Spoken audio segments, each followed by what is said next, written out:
पवित्र और पावन नाम के लिए हम प्रभु को धन्यवाद करते हैं। परमेश्वर जो धन्य है, परमेश्वर जो अनुग्रहकारी है, परमेश्वर जो दयालु है, हम उस परमेश्वर के धन्य नाम को सराहते हैं। प्रभु के अनुग्रह के सिंहासन के पास जब हम लोग पहुंचते हैं, परमेश्वर इससे पहले कि हमारी ज़रूरतों को वो जानता है और उसके अनुसार हमारे लिए हर बातों को उपाय करता है। मैं विश्वास करता हूँ कि प्रभु ने आज दिन भर के लिए हमारी सब आवश्यकताओं को अब तक आपूर्ति किया है और आगे भी प्रभु विश्वास योग्य और धर्मी है। हमारी सब ज़रूरतों को वह आपूर्ति करते रहेंगे। और प्रभु की उपस्थिति में धन्यवाद के साथ पास्टर मैं एक स्टडी लिया करता हूँ, एबीसी ऑफ क्रिश्चियन फेथ, मसीह विश्वास के अ, ब और सा। इस एक शीर्षक पर हम सेशन लेते हैं जो वास्तव में बैक टू बेसिक्स करके एक सेमिनार हमने लिया था, तो उस अनुसार से हमने तैयार किया था। और जरूर है कि हमें हर घड़ी हर समय आधारभूत बातों की ओर लौटना जरूरी है ना। तो ये बहुत ही आवश्यक बात है, क्योंकि हमारे नींव सिद्धांत जो होते हैं हमारे विश्वास के नींव होते हैं और उसे बार-बार हमें दोहराना ज़रूरी है, उसे और मज़बूत करना ज़रूरी है, क्योंकि ये आधारभूत बातें ही हैं जो हमें डगमगाने से, है ना, बचा सकते हैं। तो इसलिए नींव जो है काफ़ी पक्का होना चाहिए मसीह में, प्रभु के वचन में हमारा जो नींव है बहुत पक्का होना चाहिए। परमेश्वर की मर्ज़ी है कि हम लोग सब प्रभु के भय में होकर लगातार ये ना सोचें कि हम सब कुछ जान गए हैं, बल्कि हमारे नींवों को, है ना, विश्वास में, वचन में, संगति में हमारा जो आत्मिक नींव है उसको मजबूत करने की एक जुनून में हमेशा हम रहने पाएं। क्योंकि वचन कहता है जो समझता है कि मैं स्थिर हूँ वो सतर्क रहे कि कहीं गिर ना जाए, है कि नहीं। तो इसलिए हम इस गर्व में ना रहें कि मैं बहुत सालों से विश्वासी हूँ या बहुत सालों से बाइबल पढ़ा हूँ या मैं बीटीएच और एमडी किया हूँ या फिर मैं चर्च बहुत बड़े चर्च का पास्टर हूँ। किसी भी बात को लेकर हम लोग घमंड नहीं कर सकते हैं, सिवाय नम्र होकर यह अंगीकार करें कि परमेश्वर मुझे और अधिक आपको जानना है। जैसा पौलुस अपने यात्रा के अंत के दौरान इस प्रकार कहता है, मैं मसीह की उस महिमा को और उसके ईश्वरीय सामर्थ्य को और अधिक जानना चाहता हूँ। तो मतलब काफी लंबी दौड़ वो दौड़ चुका है, काफी सारी पथरियां वो लुट चुका है, काफी सारी कलीसियाओं को स्थापित कर चुका है, तभी उसकी मन की चाहत ये है कि मैं मसीह को और अधिक जानूं। तो कितना भी हम जान जाएं ये कम ही है, और इसलिए प्रभु को जानते रहना और प्रभु के बारे में जो जानकारी हमें मिलता है उसमें और नया होते चले जाना, है ना। क्योंकि समय समय पर परमेश्वर अपने प्रकाशन को और नया करते हैं और भी अपने रहस्यों को उजागर करते हैं, क्योंकि प्रभु ने कहा है तुम मुझसे मांग, मैं तुझे उन सब रहस्यों में से, है ना, प्रकट करूंगा जो आज तक मैंने किसी पर प्रकट नहीं किया है। तो परमेश्वर चाहता है कि हम उसके खोजी हो, और हर किसी को प्रभु अपने रहस्य प्रकट नहीं करता। जो उसकी खोजते हैं, जो उसे, है ना, जानना चाहते हैं, जो उसकी बाट जो होते हैं, जो उनके साथ लगे रहते हैं, जो उनके साथ घनिष्ठ रिश्ता रखते हैं, परमेश्वर उनसे अपने रहस्यों को बांटता है। मसीह विश्वास के आधारभूत सिद्धांतों को में से सिद्धांत बहुत सारे हैं, लेकिन उन सिद्धांतों में ना जाकर उसके प्रति हमारा रवैया कैसा होना चाहिए उस आधार पर मैं बात करना चाहूंगा। क्योंकि जब मैं बोल रहा हूँ एबीसी ऑफ क्रिश्चियन फेथ, मसीह विश्वास के आ, ब और स, उसको हम इसी प्रकार से ए, बी और सी में ही उसको मनन करेंगे। सबसे पहला जो मंशा हमारी होनी चाहिए वो ए से उत्तरित होता है, वो है एक्सेप्ट, है ना। हिंदी में अगर कहे स्वीकार करे, है ना, स्वीकार करे। ये बहुत जरूरी है कि हम स्वीकार करने वालों में से हों। अगर आप मेरे साथ यूहन्ना की सुसमाचार को निकालें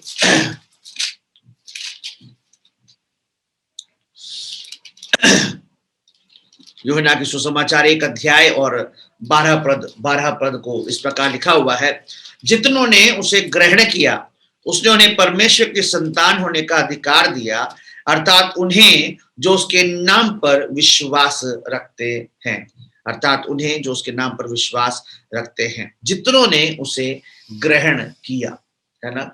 तो ग्रहण किया, है ना, या स्वीकार किया, है ना, इसको मैं एक समान अर्थ समझता हूं।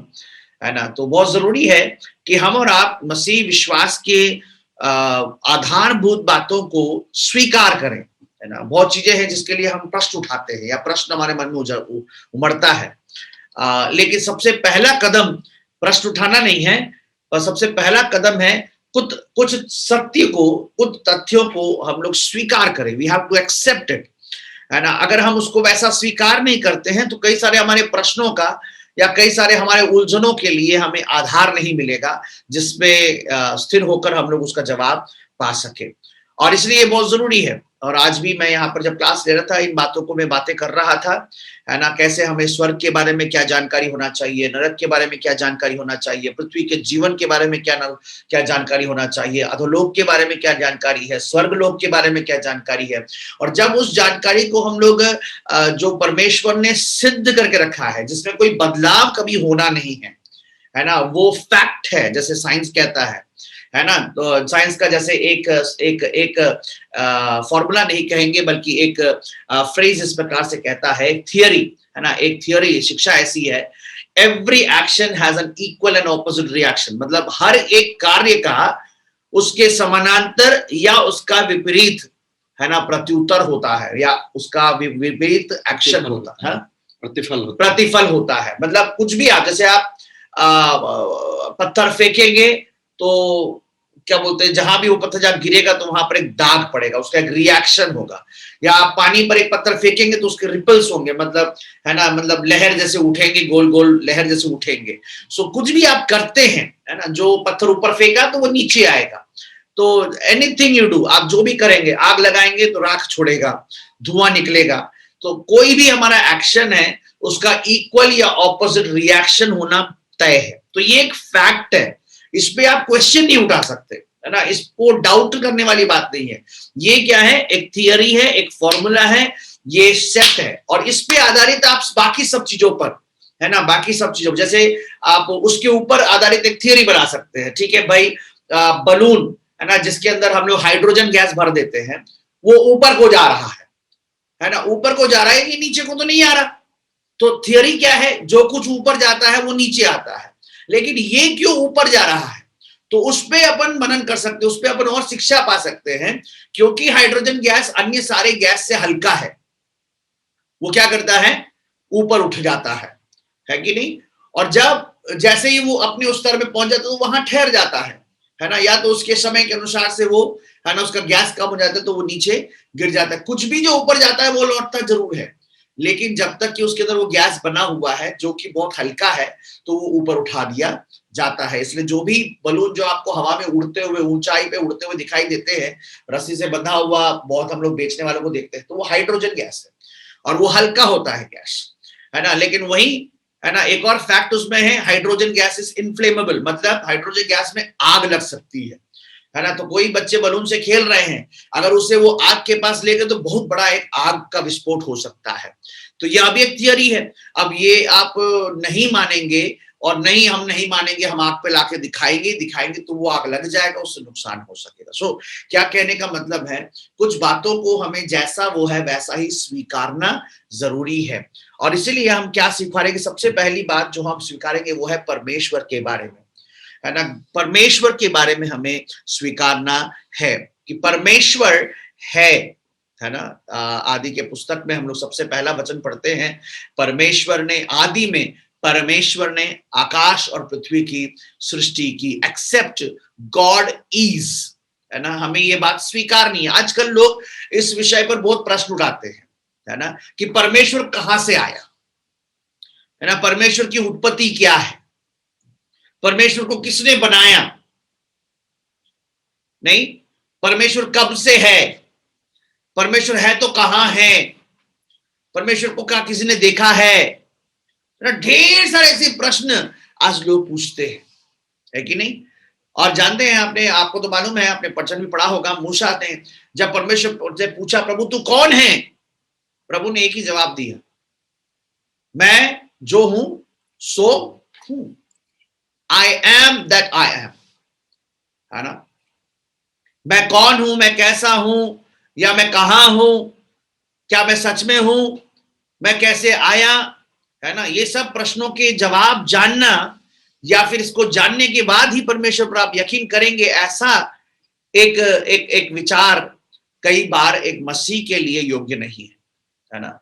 वह व्यक्ति जो मसीह विश्वास में मजबूती से आगे बढ़ना चाहता है, उसे मानना है कि परमेश्वर है, गॉड इज।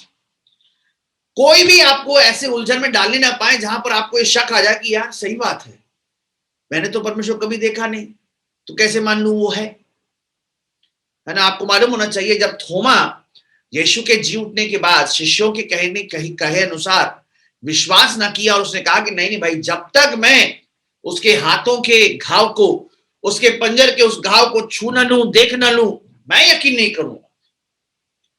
और इसलिए यीशु जब उसके पास आता है और उससे कहता है, थोमा आ छू के देख, वो कहता है, हे प्रभु, हे मेरे परमेश्वर। प्रभु ने तुरंत उसको तारीफ नहीं दिया, बल्कि कहा कि थोमा, तू देखकर विश्वास करता है, तेरे पास अवसर था कि तू धन्य ठहरता कि तू बिना देखे विश्वास कर सके, क्योंकि बाकी लोगों ने देख के विश्वास किया। तुझे मैंने एक अवसर दिया था कि तू बिना देखकर मैं कहे हुए बात को विश्वास करके धन्य ठहर सके, लेकिन तू धन्य ना रहा, बल्कि धन्य वे होंगे जो बिना देखे विश्वास करेंगे। और मेरे ख्याल से यीशु मसीह किसी और की नहीं, आपकी और मेरी बात कर रहे थे, है ना। हम में से किसी ने यीशु मसीह को नहीं देखा, हम में से किसी ने यीशु मसीह के साथ चला फिरा नहीं, हमें से यीशु मसीह के कोई भी करीबी या है ना रिश्ता रखने वाले कोई नहीं है, यीशु मसीह के परिवार से रिश्ता रखने वाले कोई नहीं है, लेकिन हम लोग को प्रभु धन्य कहता है क्योंकि हमने बिना देखे उस पर विश्वास किया। और इसलिए ये बहुत आवश्यक है कि हम अपने परमेश्वर को पहचाने कि वो है। वो क्या है? हम लोग प्रकाशित वाक्य में पढ़ते हैं, प्रकाशित वाक्य 1 अध्याय बिल्कुल स्पष्ट रीति से, है ना, उस परमेश्वर के बातों को या परमेश्वर के अस्तित्व का परिचय हमें देता है। क्या लिखा है? प्रकाशित वाक्य 8वां पद में, 1 का 8 पद में, प्रभु परमेश्वर जो है, जो था और जो आने वाला है, जो सर्वशक्तिमान है, यह कहता है मैं ही अल्फा और ओमेगा, है ना। 17 पद क्या कहता है? मत डर, मैं प्रथम और अंतिम और जीवित हूं। हालेलुया। मैं मर गया था और अब देख मैं युगानुयुग जीवित हूं, मृत्यु और अधोलोक की कुंजियां मेरे ही पास है। हालेलुया, है ना। परमेश्वर है, कहता है मैं हूं, मैं था और मैं ही रहूंगा, मैं सर्वशक्तिमान हूं, है ना। परमेश्वर की कुछ, है ना, कैरेक्टर्स हैं, परमेश्वर के कुछ स्वभाव हैं जो केवल परमेश्वर का है, जिसका कोई और अथॉरिटी या कोई और मालिक नहीं हो सकता। कोई दावा नहीं लगा सकता कि मैं भी ऐसा हूं, है ना। सर्व सामर्थी कोई भी नहीं जो परमेश्वर के नाई सर्व सामर्थी है। सर्वज्ञानी कोई भी नहीं जो परमेश्वर के समान सर्वज्ञानी है। मैं बता रहा था आज क्लास में कि जरूर एक दिन आएगा जब हम लोग को भी परमेश्वर के सर्व ज्ञान का एक छोटा सा आनंद उठाने को मिलेगा। जब हम स्वर्ग में जाएंगे, हमें किसी से परिचय करने की जरूरत नहीं पड़ेगी। कोई हमें परिचय नहीं कराएगा कि फलाना व्यक्ति दाऊद है ना, ये इब्राहिम है, या ये मूसा है, या एलिया है, बल्कि परमेश्वर का सर्व ज्ञान जो है उसमें हमें भी भागीदारी मिलेगी और हम सबको जान लेंगे, है ना। हम सबको जान लेंगे क्योंकि उसका एक छोटा सा टेस्ट पतरस को मिला था। पतरस, याकूब, यूहन्ना को उस, है ना, रूपांतरण के पर्वत पर जब यीशु मसीह के साथ वे लोग प्रार्थना में गए थे, वे लोग तो सो गए, लेकिन यीशु रूपांतरित हो गया। एलिया और मूसा उसके पास आकर बातें करता है, यीशु का परिचय नहीं देता है, बल्कि पतरस उठकर कहता है कि कितनी अच्छी बात है कि हमारे बीच में मूसा आए हैं, एलिया आए हैं। किसने, है ना, पतरस को ये बताया कि मूसा एलिया है। सो परमेश्वर की उपस्थिति में या परमेश्वर जहां निवास करता है, वहां जो कोई पहुंचता है उसे परमेश्वर के उस सर्व ज्ञान के अंदर एक भागीदारी मिलती है। तो प्रभु यही चाहता है हमसे। क्यों चाहता है कि प्रभु क्यों चाहता है कि हम उससे घनिष्ठता को रखें? Because he wants to share in the knowledge he has. परमेश्वर चाहता है कि जब हम प्रभु के घनिष्ठता में रहेंगे, हमें परमेश्वर के ज्ञान में सहभागी होने का अवसर मिलेगा। आप और हम जानते हैं कैसे प्रकाशित वाक्य लिखा गया। पतमोस नाम के द्वीप पर, है ना, यूहन्ना जब मार डाल दिए जाने के लिए, मर जाने के लिए छोड़ दिया गया था, है ना, वह जीवन के दाता परमेश्वर के बहुत करीब में चला गया, स्वर्गों के स्वर्ग में उठा लिया गया और परमेश्वर के उस अद्भुत दर्शन को देखा, है ना। लौट कर आने वाले यीशु मसीह के महिमा को उसने देखा, है ना। पतरस ने पूछा था यीशु मसीह से कि प्रभु आपने मेरे बारे में तो बता दिया, मेरा क्या होगा, ये पीछे जो आ रहा है यूहन्ना, इसका क्या होगा। प्रभु ने कहा मेरे आगमन तक अगर मुझे जीवित रखना है तो तुझे उससे क्या, तू अपना काम कर, मेरे पीछे हो ले। हालेलुया। और ऐसा ही हुआ ना, यीशु मसीह के दोबारा आगमन के पूरे शान और शोहरत में उसने यीशु मसीह को देखा, प्रकाशित वाक्य को लिख डाला, और आज हम उसमें से पढ़कर प्रभु के आगमन की बाट जो होते हैं, उस महिमा को जो घनिष्ठता के कारण, है ना, यूहन्ना ने प्रभु को देखने पाया, हम भी उसी घनिष्ठता में रहकर उस परम ज्ञान में सहभागी हो सकते हैं। तो इसीलिए हमें स्वीकारना है कि परमेश्वर है। परमेश्वर है, क्या है? परमेश्वर सृष्टि करता है। He is the creator. He is the creator. जानते हैं आप बोलेंगे पास्टर जी ये सब क्या बता रहे हैं, सब तो हम मानते हैं, लेकिन इसके विपरीत कई बार हमारे अंदर ये शक आ जाता है कि क्या हम सच में परमेश्वर के बनाए हुए हैं, या जो साइंस हमें सिखा रहा है वो सही है। मेरी बच्ची भी स्कूल में पढ़ रही है, उसका साइंस का किताब जब पढ़ते तो हमारा दिमाग खराब हो जाता है बिल्कुल, है ना, कि उसके अंदर बार बार बताया गया है कि कैसे होमो सैपियंस बने, साइंटिफिक नेम ह्यूमन बीइंग्स के लिए है, कैसे पहले वो जानवर थे, है ना, मतलब जानवर के रूप में थे या बंदर के रूप में थे, कैसे उसका कमर सीधा होता चला जाता है, पूंछ कम होता चला जाता है, मुंह चपटा हुआ चला जाता है ना, और शरीर जो है बिल्कुल, है ना, सुंदर, और बिल्कुल बाल बिल्कुल सर पे, और है ना, कुछ शरीर के कुछ जगहों पे ही सीमित हो जाता है, बाकी शरीर से बंदर के जैसे सारे बाल के समान उतना बाल नहीं रह जाते। बहुत सारी बातें, है ना, ये करते करते करते जब मनुष्य बन जाता है ना। मुझे एक जोक याद आता है ना, एक बच्चे एक परिवार में ही, जहां पर बच्चे ने साइंस का ये किताब पढ़ा स्कूल में, घर जाकर उसने अपने पापा से पूछा, पापा क्या ये सही है कि हम लोग बंदर से हुए थे, आज साइंस में टीचर ने पढ़ाया था। पापा ने ज्यादा कुछ सोचा नहीं, बोले कि हाँ बेटा, जब साइंस का किताब बता रहा है तो सही है। अब रात को जब खाना खाने बैठे तो मम्मी से उसने पूछा, मम्मी पापा तो कह रहे हैं, है ना, कि हाँ हम भी बंदर से ही आए हैं। मम्मी ने बोला, नहीं बेटा, तुम संडे स्कूल में नहीं पढ़ी हो, परमेश्वर ने हमें बनाया है, आदम हव्वा को पहले परमेश्वर ने बनाया, हम परमेश्वर की सृष्टि है। तो बोले कि नहीं नहीं मम्मी, आप गलत क्यों बोल रही हैं, पापा गलत क्यों बोलेंगे। बोले कि यार बेटा, पापा अपने परिवार की बात कर रहे हैं, मैं अपने परिवार की बात कर रही हूँ।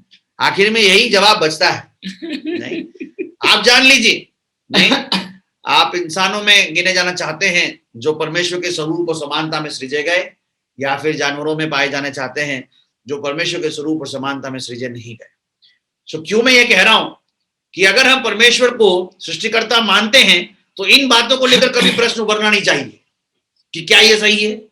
आपको पहले ही जानकारी होना चाहिए, आपका बेस पक्का होना चाहिए कि हम परमेश्वर के सृजे हुए हैं। मनुष्य का जानवरों के साथ कोई मेल जोल नहीं। अरे ऐसा होता तो हमको खून की जरूरत पड़ती तो हम लोग तो चिकन दुकान में जाते ना, कि जितना खून वो बाल्टी में समेट रहा है उसी को हम लोग ले आते कि हमारी खून की जरूरत को पूरा कर लेते हैं। क्यों इंसानों की खून चूस रहे हैं हम लोग? वैसे ही हमारा खून बनने में आजकल बहुत टाइम लगता है, तो हम लोग जानवरों के खून से काम चला सकते हैं? नहीं, बिल्कुल नहीं हो सकता, है ना। हम तो एक दूसरे इंसान भी अभी किसी की मदद नहीं कर सकते, है ना। हमें अपने समान का ग्रुप चाहिए, हमारा डीएनए मिलना है, क्या ग्रुप मिलना चाहिए, जरूरी है। अगर क्रॉस मैच हो गया तो वो और घातक हो सकता है कि नहीं। जब परमेश्वर ने इसको ऐसा बनाया और परमेश्वर ने इसको इतना अलग और इतना अलौकिक बनाया, तो क्यों ना हम उसके वास्तविकता को स्वीकार करें।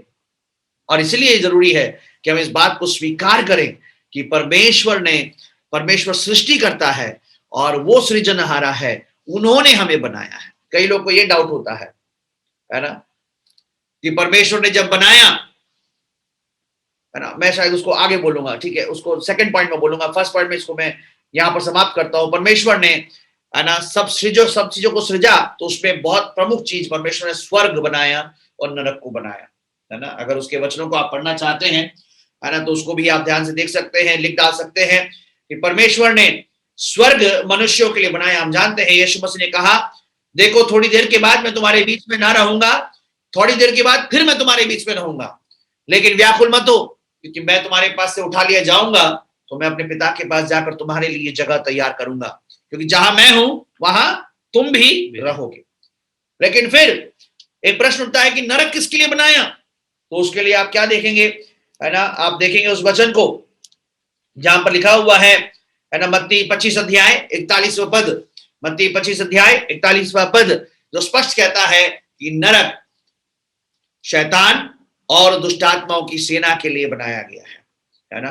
परमेश्वर ने, है ना, स्वर्ग को बनाया है मनुष्यों के निवास के लिए, जो हमेशा परमेश्वर के साथ रह सके, और वहीं पर परमेश्वर ने नरक को बनाया है शैतान और उसकी दुष्ट आत्माओं की सेना के लिए। स्पष्ट रूप से यह बात सत्य है, परमेश्वर ने इंसानों के लिए नरक नहीं बनाया, कभी भी परमेश्वर नहीं चाहता। प्रभु का वचन स्पष्ट कहता है कोई भी नाश ना हो, यह प्रभु की मर्जी नहीं, कोई भी नाश ना हो, सबका उद्धार होने पाए, है ना, सबको अनंत जीवन देने के लिए यीशु तत्पर है। हालेलुया। सो कोई भी नरक में जाए, ये परमेश्वर की मर्जी नहीं है, क्योंकि नरक इंसानों के लिए नहीं है। इसे स्वीकार करना, एक्सेप्टेड, है ना, ये स्वीकार करना है कि स्वर्ग हमारे लिए प्रभु तैयार करता है, नरक शैतान और दुष्टात्माओं के लिए परमेश्वर तैयार किया है। और यह भी कि परमेश्वर ने स्वर्गीय जीवों को बनाया है, स्वर्गदूतों को बनाया है। इससे पहले कि परमेश्वर ने मनुष्य को या पृथ्वी को बनाया, परमेश्वर ने एंजेलिक बीइंग्स को बनाया, स्वर्गदूतों को बनाया। God is the creator of all angels, है ना। हमने 3 गुट की बात की। पहला गुट है गब्रियल और उसकी पूरी स्वर्गदूतों का झुंड, जो कि संदेश वाहक, है ना, का प्रमुख और संदेश वाहकों का झुंड हुआ करता था। वे लोग प्रभु का संदेश, है ना, सब पृथ्वी के छोर तक फैलाते थे, लोगों को सुनाते थे। उदाहरण में हम लोग मरियम को देखते हैं, जहां पर गब्रियल, है ना, मरियम के पास आकर प्रभु के संदेश को सुनाती है, वो एक उदाहरण है ना। हम फिर देखते हैं मिखाइल को, मिखाइल जिसको हम दानियल की पुस्तक में पाते हैं, और हम लोग उसको एलीशा के साथ भी पाते हैं कि जब एलीशा ने अपने सेवक गेहसी के आंखों को खोलने के लिए प्रभु से प्रार्थना किया, उसने आंख उठाकर परमेश्वर की सेना को देखा, जहां पर, है ना, मिखाइल अपने सेना के साथ, है ना, जलती अग्नि वाले सेना की तलवारों के साथ खड़ा है। आप यहोशू को देखते हैं, है ना, नंगी तलवार को लिए हुए एक योद्धा को वो यरीहो के दीवारों के ऊपर खड़ा हुआ पाता है, और वहां के उससे पूछता है तो किसकी ओर है? तो वो स्वर्गदूत कहता है मैं सर्वशक्तिमान परमेश्वर की ओर से आता हूं, तू बता तू किसकी ओर है। हालेलुया। तो मिखाइल परमेश्वर के, है ना, सेना का प्रमुख है ना। परमेश्वर ने ऐसे 3 स्वर्गदूतों को बनाया। सबसे पहले हमने देखा गब्रियल को देखा, जो कि संदेश वाहकों के, है ना, सेवा को करता था, संदेश को, है ना, पहुंचाना ले जाना करता था, और उसकी पूरे 7 बड़ी दूतों की सेना थी, है ना, जो उसके साथ मदद करते थे। और वैसे ही, है ना, परमेश्वर के युद्ध की सेना थी, जिसको, है ना, मिखाइल, है ना, माइकल या मिखाइल, है ना, उसको अगुवाई करते थे। और तीसरा परमेश्वर की आराधक, है ना, परमेश्वर की आराधक एक और झुंड थी, जिसको हम लोग लूसीफर और उसके दूतों के नाई जानते हैं, लूसीफर उसके दूतों के नाई जानते हैं। सो हम जानते हैं कि जब लूसीफर उसका झुंड आराधना का झुंड था, तो लूसीफर आराधना का अगुवा था, आराधना का अगुवा था। इसलिए मैं प्रेरित करता हूं नौजवान लोग जो प्रभु का वचन सुन रहे हैं, अपने आप को आराधना का अगुवा बनाने की कोशिश मत करें, है ना। आप प्रभु की आराधना की अगुवाई करने की कोशिश ना करें, बल्कि हम लोग सीखें कि हमें परमेश्वर का आराधक बनना है, हमें परमेश्वर की आराधना करने वाला बनना है ना। हम जब प्रभु की आराधना करते हैं, दाऊद को हम नहीं कहते कि वो आराधना करने वाला व्यक्ति था, बल्कि वो आराधना अगुवा था, बल्कि हम जानते हैं वो आराधक था, नहीं। जंगलों में कौन उसकी आराधना सुनता था? भेड़ क्या समझते थे, या शेर भालू क्या समझते थे, जंगल क्या समझते थे? लेकिन वह, है ना, अकेले में रहता था और प्रभु की आराधना और स्तुति करता था। ढेर सारी भजन संहिता दाऊद ने लिखे हैं, है ना। यहोवा मेरा चरवाहा है, मुझे कुछ घटी ना होगी। हम उसी गाने को कितने धुन में गाते हैं, यहोवा चरवाहा मेरा, यीशु है सच्चा गड़रिया, है ना। मतलब उसी गाने को हम लोग कितने बार, मतलब दोहरा दोहरा के अलग अलग धुन में गाते हैं, है ना। उस गाने को लिखने के लिए, है ना, दाऊद ने कोई बड़ा मंच नहीं चुना ना। He was not a worship leader, but he was a worshipper, वो आराधक था। हालेलुया। आप और हमें प्रभु बुलाता है आराधक बनने के लिए। सो इसलिए ये 3, है ना, स्वर्गदूतों के झुंड को जो परमेश्वर बनाया, लूसीफर से बहुत कुछ हमें सीखना और सतर्क होने की जरूरत है कि वो आराधना का अगुवा था, लेकिन उसने देखा उसको परमेश्वर की महिमा जो है महिमा का लालसा उसके दिमाग में चढ़ गया। वो परमेश्वर के ऊपर अपना सिंहासन गाड़ना चाहता था, इसी कारण से वो स्वर्ग से गिरा दिया गया। परमेश्वर ने एंजेलिक बीइंग्स को बनाया, परमेश्वर ही है। तो इसलिए कोई लोग पूछेंगे आपसे, परमेश्वर ही ने लूसीफर को बनाया, लूसीफर ने है ना बुराई किया, तो उसका दोष लूसीफर को थोड़ी है, परमेश्वर को है ना। ऐसा एक प्रश्न मन में आता है कि सारे पाप और अपराध का दोषी परमेश्वर ही है। और यह लॉजिक कई बार हमको ठीक लगने लगता है कि नहीं। जैसे कि आपके पास आपका बच्चा है और वो बच्चा बहुत परेशान कर रहा है आपको, चोरी करता है, गाली गलौज करता है, मोहल्ले के लोग कंप्लेन करते हैं, स्कूल से कंप्लेंट आता है, पढ़ाई में बिल्कुल जीरो है। आप किसको दोष देते हैं? है ना, कई बार बोलते हैं कि हाय मुझ पर कि ये मेरा बच्चा है, मैंने क्यों इसको जन्म दिया है कि नहीं। परमेश्वर ऐसा है ना नहीं करता है ना। परमेश्वर जब सृजा तो स्वर्गदूतों को और मनुष्यों को जब सृजा, इच्छा के साथ सृजा, मतलब उनको इच्छा शक्ति दी। इंसान इच्छा शक्ति देकर कुछ भी बना नहीं पाएगा, इसलिए वो रोबोट तो बना रहा है, रिमोट अपने हाथ में रखेगा, है कि नहीं। परमेश्वर ऐसा नहीं है। परमेश्वर ने मनुष्य को बनाया, रोबोट नहीं बनाया, बल्कि इच्छा शक्ति के साथ बनाया। गॉड टुक दैट चैलेंज, है ना। परमेश्वर ने वो चुनौती लिया कि मेरी सृष्टि मुझसे बलवा कर सकती है, लेकिन इस डर से मैं उसे रोबोट नहीं बनाऊंगा, बल्कि मैं उसे वो इच्छा शक्ति दूंगा और प्रेरित करूंगा कि उस इच्छा शक्ति का वो सही इस्तेमाल करे, है ना। जैसे हम लोग लॉकडाउन के पहले तक मेरे बच्चों को मैं मोबाइल छूने नहीं देता था, उठाने नहीं देता था, जहां हाथ लगाया डांटता था कि नहीं तुम्हारे लिए मोबाइल नहीं है। लॉकडाउन में पूरा क्लासेस ऑनलाइन होने लगा, मोबाइल के से दूरी नहीं कर पाते थे हम लोग उनको। पूरे दिन में स्कूल क्लास मोबाइल से होता था, और उसके बाद दोपहर से लेकर शाम तक मैं होमवर्क लिखने के लिए मोबाइल रखना पड़ता था।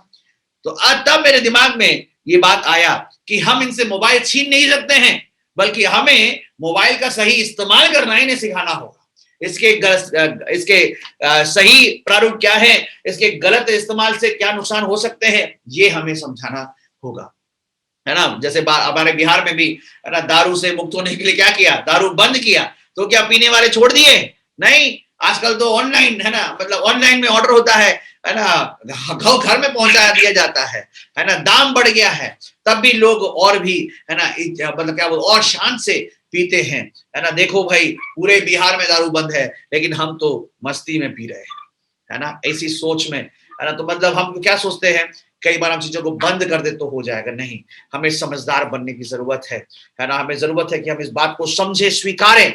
और तीसरा चीज हम देखेंगे कि परमेश्वर ने जो सृजा, मनुष्यों को सृजा, मैन, गॉड क्रिएटेड मैन, है ना। परमेश्वर ने मनुष्यों को बनाया, हम प्रभु के सृजे हुए लोग हैं। अब ध्यान दीजिएगा मैं क्या कहना चाह रहा हूं। हम परमेश्वर के सृजे हुए लोग हैं, तो हम हमारे उद्देश्य के लिए नहीं सृजे गए हैं, हम बनाने वाले के उद्देश्य के लिए सृजे गए हैं, है ना। हमें से कई लोग पुरुष हैं, हमें से कई लोग स्त्री हैं, है ना।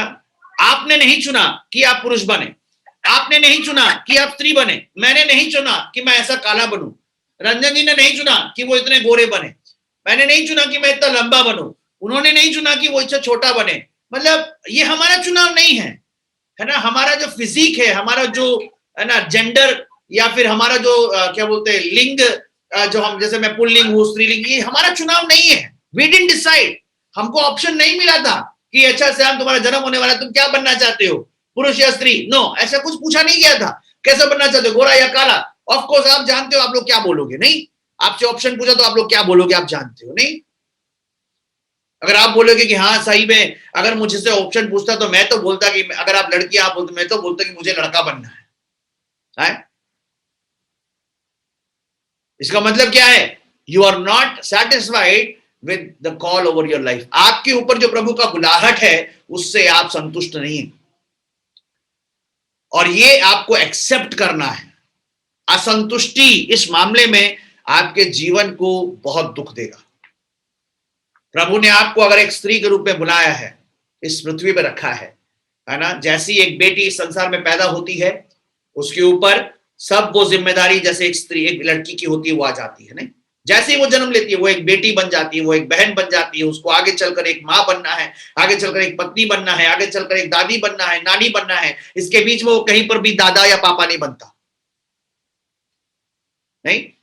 जैसे एक लड़का पैदा होता है, वो बचपन से ही एक बेटा, भाई, है ना, पति, पिता, ससुर, इसके बीच में कहीं पर भी वो सास नहीं बन सकता है। मेरी बात आपको समझ में आ रहा है? नहीं, जिस बुलाहट से प्रभु ने आपको बुलाया वैसा प्रभु ने आपको सृजा है। एक्सेप्टेड, उसको स्वीकारें, अपने लिंग को स्वीकारें। मैं एक स्त्री हूं तो मैं एक स्त्री हूं, मुझे एक स्त्री के उत्तरदायित्व को निभाना है। मैं एक पुरुष हूं तो मैं एक पुरुष हूं, एक पुरुष के उत्तरदायित्व को मुझे निभाना है ना। आज के जमाने में हमारे जवान लोग लड़कियां नहीं बने रहना चाहते, उनको लड़का बनने की इच्छा है। देख लीजिए आजकल, पहले तो ये कम था कि लड़के लड़का नहीं रहना चाहते हैं, आजकल लड़की बनना चाहते हैं। लड़की लोग लंबे लंबे बाल रखना चाहते हैं, लड़के लोग स्किन टाइट जीन्स पहन के घूमना चाहते हैं। पता नहीं क्या हो गया है ना। हमें अपने रूप से लगाव नहीं है। फेसबुक में किसी ने एक वीडियो पोस्ट किया था, है ना, उसमें डांसर था एक, है ना, जो लड़का बेली डांस करता था, उसको जज बोल रहे थे कि किसी लड़की का कमर तुम्हारे जैसा नहीं है, तुम एक लड़का होकर इतने पतले कमर के हो। और सच में वो लड़का किसी भी एंगल से लड़का नहीं लग रहा था। और ये प्रेरणा मिल जा रहा उनको कि जो लड़का है वो लड़का होकर संतुष्ट नहीं है, वो लड़की जैसा बनना चाहता है। जो लड़की है वो लड़की होकर संतुष्ट नहीं है, वो लड़का बनना चाहता है। जानते हैं इसका परेशानी का जड़ क्या है? सृष्टिकर्ता परमेश्वर को जैसा वो है वैसा वो स्वीकारना नहीं चाहते। मेरे प्रियो, है ना, आपको ये छोटी बात लग सकती है, लेकिन ये छोटी बात नहीं है। अगर परमेश्वर, सृष्टिकर्ता परमेश्वर को जैसा उसने आपने आप बनाया है वैसा आप उसको, उसकी मर्जी को स्वीकारते नहीं है, आप सृष्टिकर्ता के विरोध में जाते हैं। आप परमेश्वर जो सृजनहारा है, जो आपके जीवन से उद्देश्य को रखता है, एक लक्ष्य को निर्धारित करता है ना। यानी एक परिवार, हम बहुत सालों से उनको काउंसलिंग किए, लेकिन आज भी वो इस बात को पता नहीं, अभी पता नहीं हमको क्या बात है, लेकिन 1 साल पहले तक तो वे लोग तैयार नहीं थे कि उनके संतान हो, है ना। बहाने बहुत सारे कर रहे थे। फिर आज पिछले कुछ महीने पहले मुझे पता चला कि नहीं पास्टर जी, वो लोग अभी तो चाहते तो हैं, लेकिन मेडिकल रीजंस की वजह से अब उनके संतान हो नहीं सकते, क्योंकि वो दोनों को कुछ ना कुछ बीमारी है, जिस वजह से डॉक्टर ने मना किया है अगर आपके संतान होंगे तो ये दोनों बीमारी मिलकर उस बच्चे को और बड़ी भारी बीमारी का कारण बन सकते हैं।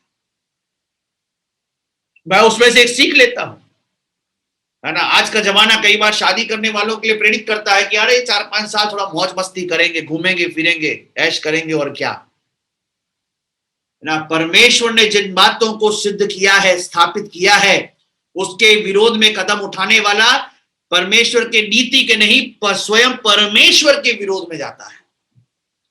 एक मसीह विश्वासी को जरूरत है तो स्वीकार करे, परमेश्वर सृष्टि करता है, परमेश्वर मेरा सृजनहारा है, और इसलिए मेरे जीवन में मेरी योजना नहीं, मेरे परमेश्वर की योजना पूरी होनी है। हालेलुया। हम परमेश्वर के स्वरूप और समानता में परमेश्वर की योजनाओं के लिए बनाए गए हैं, इसे हमें स्वीकारना है। आखिरी चीज जो हमें स्वीकारना वो ये है कि हम पापी हैं, है ना, हम पापी हैं। यह भी स्वीकारने वाले लोग बहुत कम हैं अभी के टाइम पे। अगर आप बोल दोगे कि भैया हम और आप पापी हैं, हमें पाप से मुक्ति की जरूरत है, बोलेगे भैया आप होंगे पापी, हम तो पापी नहीं है। हम जो भी करते अपनी जान को बचाने के लिए करते हैं, हम जो भी करते अपने बच्चों के पालन पोषण के लिए करते हैं, हम जो भी करते अपने परिवार के परवरिश के लिए करते हैं, हम जो भी करते हैं हम अपनी भलाई के लिए करते हैं, बुरा थोड़ी करते हैं। हाँ, भलाई करने के लिए हमें कुछ बुरा करना पड़ता है, उसमें गलती क्या है? सब करते हैं। और अपने आप को पापी कहकर हम अपने आप को छोटा नहीं करेंगे, वो नेगेटिव थॉट है ऐसा बोलेगा। हम पॉजिटिव थॉट में जीने वाले लोग हैं, सकारात्मक विचार में जीने वाले लोग हैं, हम पापी नहीं हैं। मेरे प्रियो, हर एक मनुष्य को जब तक वो ये स्वीकार ना करें कि मैं पापी हूं, उसे एक उद्धारकर्ता की जरूरत नहीं है। जब तक आप हर दिन सुबह उठकर प्रभु मैं गुनहगार हूं, मेरे गुनाहों को मुझे चिता दे, जाने अनजाने मेरे से हो गए अपराध को मुझसे क्षमा कर दे, जब तक हम इस बात को हर दिन स्वीकार नहीं करते, हम प्रभु के सामने यह ढोंग में घूमते हैं कि मैं एक पवित्र व्यक्ति हूं। ध्यान रखिएगा, इस बात को जान रखिए, हम लोग कमजोर हैं और प्रभु ये जानता है। और इसलिए हर दिन हमारा मन फिराव से शुरू होना चाहिए, हर दिन हमारा मन फिराव से समाप्त होना चाहिए। कि प्रभु जाने अनजाने हो गए अपराधों को मुझे क्षमा करे, एक पवित्र जीवन जीने के लिए शक्ति और सामर्थ मुझे हर दिन दे। पौलुस कहता है, हर दिन मैं अपने शरीर को मारता हूँ, अभिलाषाओं को मारता हूँ, और ऐसा ही हम लोग जय पा सकते हैं। ध्यान रखिए, इन बातों को स्वीकारना है, इन बातों पर क्वेश्चन नहीं उठाना है, बल्कि इन बातों को स्वीकारना है।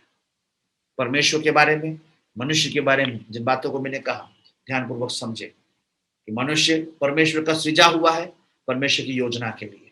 मनुष्य पापी है और उसे उसको अंगीकार करना, उस पाप में से छुटकारा पाने की इच्छा को रखना जरूरी है। तभी वह उद्धारकर्ता की जरूरत को समझ पाएगा और यीशु मसीह के संदेश का सही प्रत्युत्तर दे पाएगा। आइए हम लोग प्रार्थना करें, प्रभु के हाथों में अपने जीवन को अर्पण करें। आज पहला इस शीर्षक को हमने देखा स्वीकारने के विषय में। We have to accept the first a of Christian faith. हमें कुछ बातों को स्वीकार करना है। और भी बातें थी बाइबल के बारे में भी, है ना, कि बाइबल के बारे में हमें स्वीकारना है कि बाइबल परमेश्वर का लिखित वचन है।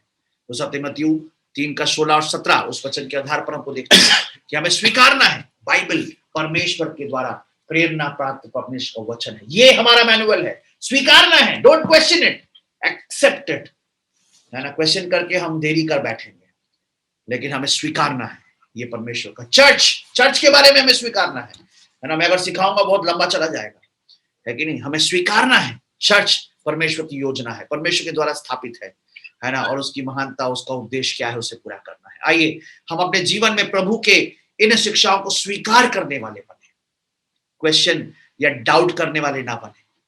प्रभु ने जैसे कहा, धन्य वे हैं जो बिना देखे विश्वास करते हैं, धन्य वे हैं जो परमेश्वर पर भरोसा करते हैं, धन्य वे हैं जैसा प्रभु ने कहा उसे वैसा ही स्वीकार करते हैं। हालेलुया। स्वर्गीय पिता परमेश्वर, इस शाम की बेला में प्रभु जी हम आपके प्रिय कलीसिया के साथ प्रभु जी अपने सरों को झुकाते हैं, धन्यवाद करते हैं। प्रभु परमेश्वर, कुछ बातों को हमें स्वीकार करना जरूरी है। हाँ प्रभु जी, होने दीजिए जहां भी जिस भी क्षेत्र में प्रभु जी कुछ बातों को स्वीकार करने के लिए प्रभु जी हम में से कई भी प्रभु जी लोग संघर्ष कर रहे हैं या प्रभु जी सोच में पड़े हुए हैं, प्रभु होने दीजिए आपका ये वचन सुनने के बाद प्रभु जी वह सोच दूर होने पाए, बल्कि वो स्वीकार करने पाए कि प्रभु की मर्जी मेरे लिए यह है और मैं इसमें संतुष्ट रहूंगा, मैं इसमें प्रभु के उद्देश्य को पूरा करूंगा। Hallelujah, hallelujah. परमेश्वर आपकी महिमा हम सबके जीवन से होने पाएगा। आप सृजनहार है, आप हमारे सृष्टि करता है, आप ही परमेश्वर है। आपसे प्रभु जी अलग होकर हम कुछ कर नहीं सकते। हाँ प्रभु जी, परमेश्वर पिता आपकी योजनाएं हमारे लिए सिद्ध है प्रभु जी। हाँ परमेश्वर, आपने कहा जितनों ने मुझे ग्रहण किया। हाँ प्रभु जी, हमें जरूरत है कि हम आपको ग्रहण करें, जैसा आप है वैसा हम आपको ग्रहण करें, जैसा हमको आपने बनाया है वैसे हम अपने आप को ग्रहण करें। हालेलुया, ताकि हम प्रभु की योजना और मर्जी को पूरा कर सकने पाए। प्रभु परमेश्वर, एक एक्सेप्टिंग नेचर, स्वीकार करने की एक आदत प्रभु परमेश्वर, एक प्रभु जी स्वभाव, एक मनसा अपने लोगों के अंदर दीजिए प्रभु जी, ताकि प्रभु हमारा नींव डगमगाने ना पाए, हमारा आत्मिक नींव डगमगाने ना पाए, हमारा आत्मिक नींव डगमगाने ना पाए। अब्राहम ने प्रभु जी अपनी आत्मिक नींव को उस अदृश्य परमेश्वर की जिसकी आवाज उसने जिंदगी में पहली बार सुनी, उस पर इतना मजबूत किया कि वो कभी भी डिगने ना पाया। और हमने प्रभु जी यीशु मसीह के दृष्टांत में पाया कि वही अब्राहम परमेश्वर को स्वर्ग लोक में है। Hallelujah, hallelujah, hallelujah. एक प्रूफ जो हमें मिलता है वो यही है कि अब्राहम विश्वास योग्य रहा कि वो स्वर्ग लोक में पाया गया, जिसके गोद में लाजर जाकर विश्राम करता है। मेरे प्रियो, यही तो हमारी यात्रा का अंत होना चाहिए। हमें परमेश्वर के स्वर्ग लोक में होना है, हमेशा परमेश्वर के साथ रहना है, हमें स्वीकारना है जैसा अब्राहम ने स्वीकारा, परमेश्वर के नियम को स्वीकारा, परमेश्वर की इच्छा को स्वीकारा। परमेश्वर की इच्छा थी कि जब वो 100 साल का हो तब उसका एक बच्चा हो। हालेलुया। उसने स्वीकारा, उसने इंतजार किया, उसने बाट जोहा, प्रभु से नहीं फिरा, प्रभु के मार्गों से नहीं फिरा, वो स्वीकार करके स्थिर रहा और इसलिए प्रभु ने उसको विश्वासियों का पिता कहा। और वो स्वर्ग के, है ना, स्वर्ग में, है ना, विश्राम करता है, जहां पर हमारी स्वागत के लिए वो वास उपलब्ध रहता है। हालेलुया। हम प्रभु परमेश्वर, इन बातों से हम अपने हृदयों को शांति प्रदान कर सके, हमारी सहायता कीजिए प्रभु। होने दीजिए हम में से कोई भी प्रभु जी परमेश्वर शक प्रभु जी और परमेश्वर पिता व्यर्थ के शिक्षाओं में फंसकर प्रभु परमेश्वर आपके मार्गों से फिरने ना पाए, क्योंकि आपका वचन जैसा कहता है उसे स्वीकार के प्रभु जी विश्वास योग्य बने रहने की मदद कीजिए। यीशु मसीह के नाम से प्रार्थना मांगते हैं, आमीन, आमीन।